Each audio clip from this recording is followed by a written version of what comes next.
Salam dostlar, bu günlərim reaksiyamız görəcəksiniz qorxu videolarına. İndi qorxu videosuna baxın, görək necə olacaq. Bu bir qorxu videosudur. Sizcə nə düşünürsünüz siz? Yanımızda Gülü var, Nazlı var və Amalia var. Və mən, tabii ki.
Şimdi bassız zengin.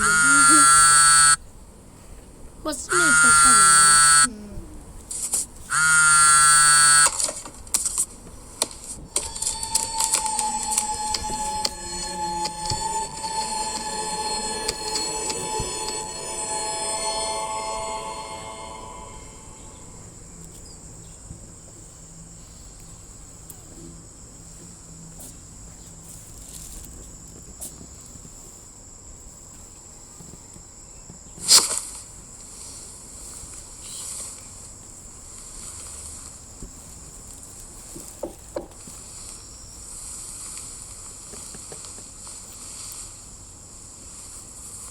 Hələ ki normaldır dostlar. Hələ ki normaldır. Heç bir şey olmuyor. Hiçbir şey korkunç. Bir de orada yıkılması yandı. Yanmağa başlayasaydı. Hadi başlayır. Ama geçen videodu. Korkulu bir şey yoktu burada. Niye yüzün öyle tez tərpədi? Belki de korkulu yıkıcı olur.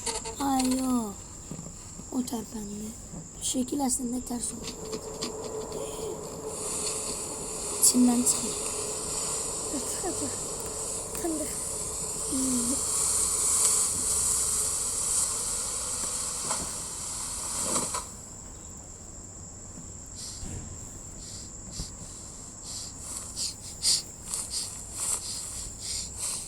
Korkulu yıkıcı olur diye. Ha.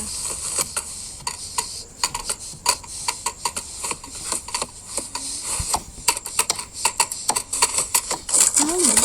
Bu ne diyor? O tərpəndi. O korkunçdur. Hələ ki dostlar heç korkunç. Ne oldu? Korkunç değil. Korkulu yıkıcı olur.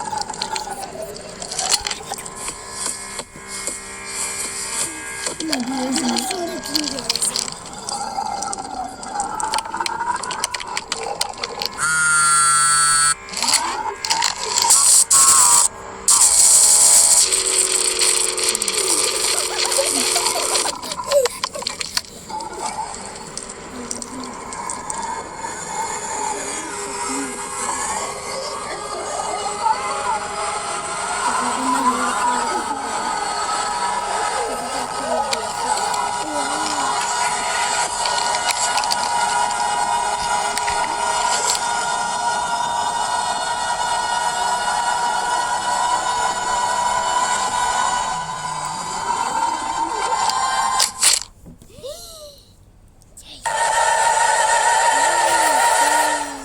Dostlar ahırı pis bitti.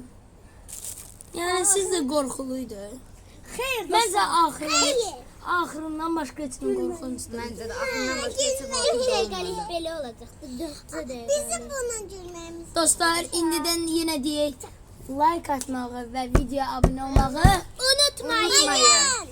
və komment yazmağı Unutmayın. ve bu neyse sağ ol deyirik. Bu videoların ikinci partı da olacak. Birinci part korku videosu ve burada da bitti. Burada da biz size sağ ol deyirik. Sağ olun. Yaxşı günler sizə. Sağ Ben ol. abone olup like atmayı unutmayın.